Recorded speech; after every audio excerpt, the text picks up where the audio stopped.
السلام علیکم ورحمۃ اللہ۔ امید آپ خیریت سے ہوں گے۔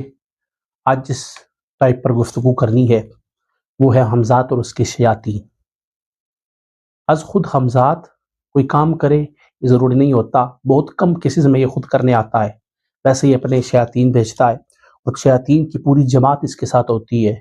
عمومی طور پر آپ نے دیکھا ہوگا ہندو حضرات جو ہیں وہ اپنے شمشان گھاٹ میں جا کر اپنے مردوں کو جلا دیتے ہیں، اور جب ان کی کھوپڑی پھٹنے لگتی ہے تو وہ دوڑتے ہیں کہ کہیں اس کا شر جو ہے وہ حمزات کا شر ہم پر نہ پڑ جائے، وہ جلاتے ہیں، ان کا اپنا ایک معاملہ ہے۔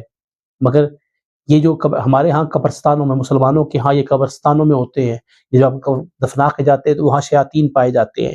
کئی عملیات کرنے والے بہت سے ٹریکس پر ان میں سے نیک جنات کو دوست بنانے کی کوششیں کرتے ہیں، جنات حاصل کرنے کے لیے جنات چلے قبرستانوں میں کرتے ہیں، بہت سے ٹریکس ہیں۔ تو یہ وہ شیاطین ہیں جو قبرستانوں میں رہتے ہیں۔ اللہ تبارک و تعالیٰ آپ کو ان کے شر سے بھی محفوظ فرمائے۔ اگر آپ نے ابھی ویڈیو دیکھی ہے تو یقیناً آپ نے ویڈیوز دیکھی ہوں گی، ٹائپس آف جنات کے حوالے سے میری پوری سیریز ہے، اسے دیکھیے، اور اگر آپ اپنا علاج چاہتے ہیں تو ٹریٹمنٹ وتھ قرآن کے نام سے پوری سیریز ہے، اس کو ضرور دیکھیے۔ اللہ آپ کا حامی و ناصر ہو۔